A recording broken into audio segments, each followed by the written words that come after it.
ओम नमो भगवते वासुदेवाय। तो आज हम लोग जो है श्रीमद् भागवतम के इस तृतीय स्कंद के 5वें अध्याय का 42 श्लोक का लेते हैं। यश्रद्धया श्रुतवत्य च भक्त्या सम्रज्यमाने हृदयावधाय ज्ञानेन वैराग्यबलेन धीरा ब्रजेम तत्ते यत्संसरोजपीठम। तो इस हम लोग अभी क्या सुन रहे थे, चल रही हैं कि देवताओं की स्तुतियाँ, यानी कि सृष्टि का सारे इंग्रेडिएंट्स दे दिए भगवान ने, तो भी उनकी जो प्रतिक्रिया है, उनका मिश्रण है, वो सब देवता सभी मिलके नहीं कर पा रहे हैं। तो जब सभी देवता नहीं मिलके कर पा रहे हैं, तब फिर वो सब देवता मिलके भगवान की जो है स्तुतियाँ कर रहे हैं। तो आज की स्तुति में क्या कह रहे हैं, यश ध्याश्रुतवत्या च भक्त्या, जो श्रद्धा से उत्सुकता से भगवान के उन चरण कमलों को पकड़ लेता है, हृदय में ध्यान करता है उनको, तो ये जो भक्ति है उत्सुकता से तथा भक्ति पूर्वक सुनने के द्वारा जब हम लोग शुद्ध होते हैं। हमारा मन कब शुद्ध होता है, देखो, हम जब किसी के बारे में जानेंगे नहीं, सुनेंगे नहीं, उसके बारे में हमें कैसे कुछ पता होगा, तो उसके प्रति हमारी श्रद्धा, या भौतिक जगत में ही सोचो कि जब हम लोगों की किसी के बारे में, जब हम किसी को नहीं जानते हैं और किसी के बारे में अच्छा या बुरा सुन लेते हैं, जैसे किसी के बारे में सुना कि अरे उसकी बहुत अच्छी नौकरी लग गई या उसने ये, तो हम लोग बड़ा एक वैसा कोई भाव नहीं लगता, अरे होगा कोई बना रहेगा। और जानते हैं तो अरे बहुत तो उत्सुकता, खुशी होती है। और इसी तरीके से अगर किसी के साथ बुरा हुआ है, नहीं जानते हैं, तो मन में कोई भावना नहीं उठेगी। उसी तरीके से जैसे भौतिक जगत में है, वैसी भगवान हमारे जो हैं, अगर हम भगवान के बारे में नहीं जानेंगे तो भगवान के बारे में श्रवण नहीं करेंगे। ऐसे अब हम लोगों ने देखा है ना कि भौतिक जगत में बातें चलती रहती हैं, लोग कितना इंटरेस्ट ले लेते हैं। अगर कहीं पॉलिटिक्स की बात हो रही है, कहीं फिल्म इंडस्ट्री की बात हो रही है, अरे बढ़ चढ़ के ऐसा लग रहा है कि सारे विद्वान यहीं इकट्ठे हो गए। और भगवान की वार्ता अगर कहीं होने लगे तो कोई अपने मुंह से बोलेगा भी नहीं, और मतलब बड़ा ध्यान से सुनेगा भी नहीं, ऐसे जब भगवान की बात होती है। तो वही है ना, क्योंकि भागवतम भगवत गीता सुन ही नहीं रहे हैं। वो कहते नहीं है, एक बहुत अच्छा श्लोक है, साधु संग सर्व शास्त्र कहे, लग्न मात्र साधु संग सर्व सिद्धि होए। तो देखो ऐसा है कि जब हम सारे शास्त्र क्या कहते हैं, जब उत्सुकता बढ़ती है तो अकेले नहीं बढ़ती है, जब हम भक्तों के साथ करते हैं, तब भगवान के बारे में भक्तों के साथ मिलके हम सुनते हैं, बैठते हैं, भगवान की बातें करते हैं, तो एक श्रद्धा जागती है। उसी तरीके से अगर हमें साधु संग नहीं मिल रहा है, तो सबसे बड़े साधु कौन है, सबसे बड़े भगवान की निकली हुई वाणी कौन है, शास्त्र है हमारे। तो हमें शास्त्रों को जानना चाहिए कि नहीं।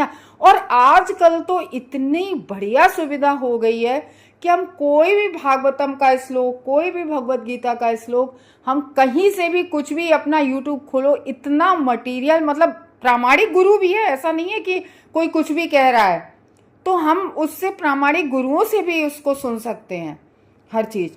तो ये है, तो जब हम भगवान के बारे में सुनेंगे तभी तो उत्सुकता बढ़ेगी। तो यही वो श्लोक बता रहा है। ये श्लोक क्या बता रहा है कि देवता लोग क्या कह रहे हैं कि आपके चरण कमलों के विषय में केवल उत्सुकता तथा भक्ति पूर्वक श्रवण करने से, तथा उनके विषय में हृदय में ध्यान करके, भगवान का ध्यान करके जब भगवान के बारे में सुनेंगे, तो भगवान का, देखो हम लोग कभी भी कोई बहुत अच्छा कोई भगवान के बारे में सुन लेते हैं, तो कम से कम उसकी एक दो लाइन तो याद रहती हैं। हम घर का कोई कार्य कर रहे हैं तो क्या होता है कि हमें भगवान की एक दो लाइन काम करते करते वक्त भी याद आ जाती है, तो उसी समय भगवान के प्रति सुन के बड़ी श्रद्धा और उत्सुकता बढ़ती है। देखो, इस जगत की कोई भी चीज आप प्राप्त कर लो, इस जगत की कोई भी चीज प्राप्त कर लो, आपको कभी भी धीर, जो इसमें लिखा है ना, ज्ञानेन वैराग्य बलेन धीरा, ज्ञान और वैराग्य के बल पे ही व्यक्ति धीर होता है। किसके बल पे? और देखो, ज्ञान और वैराग इकट्ठा करना तो बहुत ही जरूरी है, स्पेशली वृद्धावस्था के लिए। अगर ज्ञान और वैराग नहीं होगा तो हम वृद्धावस्था में, हमें सोचो कितनी, आज हम देखते हैं, आज हमें पता चला कि एक हमारी हमारी दोस्त थी, तो उसकी जब दादी मरने जा रही थी, तो उन्होंने पता है क्या फरमाइश की, हमें पहले ढोकला खिला दो, कोई कहता है हमें छेना खिला दो। तो मतलब ये भगवान का नाम किसी को याद नहीं आता। ये आज कोई कहता है, कोई भी बुजुर्ग मरने से पहले ये कहता है कि यहाँ बैठ जाओ और भगवान का नाम संकीर्तन करो, कि भगवान का नाम सुनते सुनते हम इस जगत से जाएं। तो ज्ञान और वैराग्य होना बहुत जरूरी है और हर व्यक्ति के लिए जरूरी। अब आप ये कहो कि अरे अभी तो हम यंग हैं, वृद्धावस्था में, जी नहीं। आप जिस दिन भगवान के बारे में जान जाए उसी दिन से भगवान की भक्ति। अरे चित्रगुप्त को ले लो, चित्रगुप्त ने यही बात में हम एक इसी लाइन पे कह रहे, ज्ञान वैराग्य धीरा, ज्ञान और वैराग्य के बल पे ही व्यक्ति को धीरा मतलब यहाँ पर आता है शांति। आप मुझे कहो कि हमारे 10 गाड़ियां हो जाएं, आपके 10 कारें खड़ी हो जाएं, क्या आपको उन 10 कारों से शांति होगी? क्या आपको धीर होगा? क्या आपको आनंद प्राप्त होगा? चित्रगुप्त ने 1 करोड़ विवाह किए थे, पूरे विश्व के राजा थे। किसके लिए 1 करोड़ विवाह किए थे? कि पुत्र पैदा हो जाए। चक्कर ये उनके पुत्र नहीं पैदा हो रहे थे, फिर शादी कर ली, फिर शादी कर ली, उनके पुत्र पैदा नहीं हो रहे 1 करोड़ विवाह करने के बाद। जैसे तैसे उनके 1 पुत्र पैदा हुआ चित्रगुप्त के, तो उस पुत्र का नाम रखा उन्होंने हर्षशोक नाम का एक पुत्र उनके पैदा हुआ 1 करोड़। अब क्या हुआ? अब बताओ, उनके 1 करोड़ शादियां करने के बाद, विश्व के राजा होने के बाद उन्हें धीरा नहीं हुआ। यानी कि क्यों नहीं हुआ? क्योंकि उनके पुत्र नहीं थे। और जैसे तैसे पुत्र हुआ तो और रानियों ने जलने की वजह से कि अब राजा हम पर कम ध्यान देते हैं, जिसके पुत्र है उसी रानी पे ज्यादा ध्यान देंगे। और रानियों ने सबने षड्यंत्र मिलके उस 1 पुत्र को जहर दे दिया। अब वो पुत्र मर गया। अब चित्रगुप्त ऐसा नहीं था कि चित्रगुप्त को मतलब एक उसका बड़ा, उनके पास सिद्धियां थी और वो उनमें इतनी शक्ति थी कि वो किसी को भी श्राप देने तक की शक्ति थी उनमें। अब क्या हुआ कि चित्रगुप्त बहुत रोए गिड़गिड़ाए, नारद जी से कहा कि भाई देखो हमारे इस पुत्र को जिंदा कर दो। नारद जी ने समझाया कि नहीं, कि हमने 1 करोड़ विवाह किए हैं, तब हमारा 1 पुत्र हुआ, तुम जिंदा कर दो। नारद ने समझाया, नहीं माने, नारद ने जिंदा कर दिया। वो पुत्र भगवत भक्त था। वो पुत्र ने अपने पिता को, चित्रगुप्त को समझाया। पहले तो वो जैसे ही जिंदा हुआ कहने लगा, देखो कौन से पिता हो आप हमारे, कौन से जन्म के पिता, कब हम न जाने कितने बार हम आपके पिता बने होंगे, न जाने हम तुम्हारे पिता बने, तुम हमारे पिता बने, कौन से जन्म के पिता, कैसे क्या। तो वो पुत्र चलने लगा, जैसे ही जिंदा करा वो उठ के चलने लगा। तो उस पुत्र ने उन्हें बहुत समझाया, ज्ञान वैराग का ज्ञान दिया उन्हें। तब वो चित्रगुप्त, और फिर वही चित्रगुप्त देखो जब गए, उन्हें राक्षस का जो श्राप मिला था, किससे? पार्वती मैया से। कैसे मिला था कि वो गए, ऋषि मुनियों को ज्ञान दे रहे थे, शिव जी की गोद में पार्वती मैया बैठी थी, तो चित्रगुप्त ने जाके वहां हंस दिया। मतलब ये नहीं, उन्होंने एक मतलब हंसने का, एक क्रिटिसाइज हंसी नहीं, मतलब उन्होंने एक बहुत अच्छा लगा कि देखो ज्ञान देना और वैराग का ज्ञान देना और कोई अपनी पत्नी को अपने गोद में बिठा के देना कितनी बड़ी बात है। तो मतलब उन्होंने तो उनकी तारीफ की एज ए, लेकिन शिवजी सब जान गए कि नहीं ये मतलब तारीफ में कर रहे हैं, अप्रिसिएट करने की वजह से कर रहे हैं।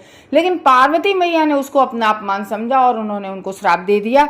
और इस तरीके से वो चित्रकेतु महाराज वो है राक्षस योनि का उन्हें श्राप मिला। वो चाहते तो पता है पार्वती मैया को उल्टा श्राप दे सकते थे या अपने श्राप का विमोचन कर सकते थे, लेकिन उन्होंने उस श्राप को स्वीकार किया। क्यों? क्योंकि उनमें ज्ञान वैराग्य आ चुका था। तो इस तरीके से कह रहे हैं कि इतना धैर्य जो है हर व्यक्ति को के अंदर आना चाहिए। जैसे उन्होंने पार्वती मैया, वो इतनी शक्ति थी उनके पास, श्राप का विमोचन कर सकते थे या पार्वती मैया को उल्टा श्राप दे, लेकिन उन्होंने क्या किया? धैर्य था उनके अंदर, तो उन्होंने उसको स्वीकार किया। तो ये बता रहे कि अंदर से जो व्यक्ति संतुष्ट होता है तो बाह्य वस्तुएं उसको अधीर असंतुष्ट कर नहीं सकती। हम लोग क्या है, पूरे दिन क्या होता रहता है, आंखों से देखी, अरे ये चीज बहुत सुंदर लग रही है, ये चीज हम प्राप्त कर लें।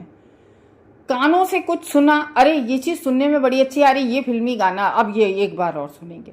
तो हमारी इंद्रियां किसी ना किसी के प्रति अट्रैक्ट होती ही रहती हैं। कोई सुंदर औरत देखी, अट्रैक्ट हो गए, मतलब हमारी इंद्रियां, कोई सुंदर खाना देखा, बढ़िया स्वादिष्ट लजीज, और उसके चलो चाट ठेले पे चलते हैं और खाते हैं, यहाँ बहुत अच्छा मिल रहा है। तो ये हमारी जो इंद्रियां हैं ये अट्रैक्ट करती रहती हैं हर व्यक्ति को। तो जीव की इंद्रियां इस तरीके से अट्रैक्ट करती हैं। तो ये जो इंद्रिय विषय होते हैं हमारे, मतलब आँख, नाक, कान, जिह्वा, इन सब से जो इंद्रिय विषय इन सब के होते हैं, तो इन सब के लिए क्या करना चाहिए? इन सब के धीर के लिए ज्ञान वैराग्य इकट्ठा करना चाहिए। तो वही कह रहे हैं, वैराग्य के बल पर शांत हो सकता है व्यक्ति। तो हमें भगवान से ये नहीं मांगना है कि हमारी सारी एक तरह से कि हमारी ये चीज पूरी कर दो या इतनी इच्छाएं ना बने, नहीं। बस भगवान से ये कहो कि हमारी आप भक्ति केवल हम आपकी करें। भगवान की पूजा करने लगेंगे, ऑटोमेटिक भौतिक आसक्ति सब छूट जाएगी। आप कभी भी प्रैक्टिस कीजिए, आप नाम जप अपना बढ़ा देंगे, आप भगवान के बारे में श्रवणम शुरू कर देंगे, आपकी भौतिक वस्तुओं के प्रति ज़्यादा इच्छा होगी नहीं कि हम ये चीज़ इकट्ठा कर लें, हम वो चीज़ इकट्ठा कर लें। ये ऐसा होता है। वैसे तो एक बात बताएं, माया और भौतिकवादी इन सब से छुटकारा पाना बहुत दुष्कर होता है। जो कॉन्टिन्यूसली लगातार जो नाम जप कर रहे हैं, दोनों टाइम श्रवणम कर रहे हैं, वो भी माया से बहुत जल्दी नहीं छूट पाते हैं। लेकिन हाँ, इतना जरूर है कि प्रयास करते रहो तो एक ना एक दिन वो दिन जरूर आ जाएगा। तो वही कह रहे हैं कि श्रवण करने से तथा भगवान के विषय में जब श्रवण करेंगे तो हृदय में भगवान का ध्यान करेंगे। तो जब भगवान का ध्यान मनुष्य करेगा, जीव करेगा, तो तुरंत ही क्या हो जाता है? ज्ञान, हृदय ज्ञान प्रकाशित। भगवान पता है सबके हृदय में बैठे हैं, लेकिन क्या है कि हृदय ज्ञान प्रकाशित भगवान तभी करते हैं जब व्यक्ति बाहर से प्रयास करता है, श्रवणम करता है, भगवान के बारे में नाम जप करता है। तो इस तरीके से कह रहे हैं कि हम लोग केवल वैराग्य के बल पे ही शांत हो सकते हैं। अतः आपके चरण कमल रूपी पुण्यालय की शरण ग्रहण करनी चाहिए। तो देवता लोग स्तुति कर रहे हैं कि सभी जीवों को आपके ही चरण कमलों की शरण ग्रहण करनी चाहिए। तो इस तरीके से कह रहे हैं कि हृदय में ध्यान करने से लोग ज्ञान व वैराग से धीर, यानी कि क्या हो जाते हैं? मेन एसेंस यही है इस श्लोक का कि व्यक्ति भगवान के बारे में जब सुनता है तो ऑटोमेटिकली वो व्यक्ति धीर हो जाता है। तो इस तरीके से इसमें प्रभुपाद बता रहे हैं कि भगवान की जब हम भक्ति करते हैं, कैसे करते हैं? उत्सुकता से। तो भगवान के चरण कमलों का ध्यान करते हैं। चमत्कार इतने महान होते हैं कि कोई अन्य विधि इसकी बराबरी नहीं कर सकता है। जो और विधि नहीं, लोग पता है साधना भक्ति करते हैं, कोई ज्ञान योग करता है, कोई कर्म कांड करता है, अलग अलग सब लोग ये वो करते हैं। तो भौतिकवादी लोग मन में इतने व्यग्र रहते हैं, जो भौतिकतावादी लोग होते हैं, तो उनके जो निजी नियमित प्रयास होते हैं, सत्य की खोज कर सकना प्रायः असंभव होता है। किंतु ऐसे भौतिकवादी लोग भी दिव्य नाम, यश, गुण भगवान के जब श्रवण करते हैं तो फिर उत्सुकता बढ़ती है भगवान के प्रति। जब उत्सुकता भगवान के प्रति सुनने में बढ़ती है तो ज्ञान वैराग्य प्राप्त करने लगता है। तो और सब विधियों को, ये जो भक्ति का मार्ग है, ये और सब विधियों को मात दे देता। देखो आप कुछ भी करो, अष्टांग योग, ज्ञान योग, कर्म योग, कुछ भी कर लो, लेकिन जब तक आप भक्ति नहीं करेंगे भगवान की, तब तक आपका कोई भी कार्य सफल नहीं होगा। हर चीज में भक्ति को मिश्रित करना पड़ता है। तो नहीं तो अदरवाइज व्यक्ति अज्ञान में पड़ा रहता है। तो आत्मज्ञान का संवर्धन भौतिक अनुराग से वैराग उत्पन्न करा सकता है। तो इस तरीके से कह रहे हैं भौतिक भोग के लिए सबसे दुर्गम में क्या है? आसक्ति है, हर चीज से आसक्ति। तो यौन जीवन के प्रति आसक्त व्यक्ति को ज्ञान से विहीन समझना चाहिए। ज्ञान के पश्चात वैराग्य होना ही चाहिए। जब ज्ञान होगा तो ऑटोमेटिक वैराग्य हो जाएगा। तो ये दो पुत्र तो हर किसी को रखना चाहिए, ज्ञान और वैराग्य। और ये पुत्र कैसे प्राप्त होते हैं? जब भक्ति माता देती हैं। तो आत्म साक्षात्कार की यही एक विधि है। आत्म साक्षात्कार के लिए ज्ञान तथा वैराग्य बहुत अनिवार्य है अपने आत्म साक्षात्कार के लिए।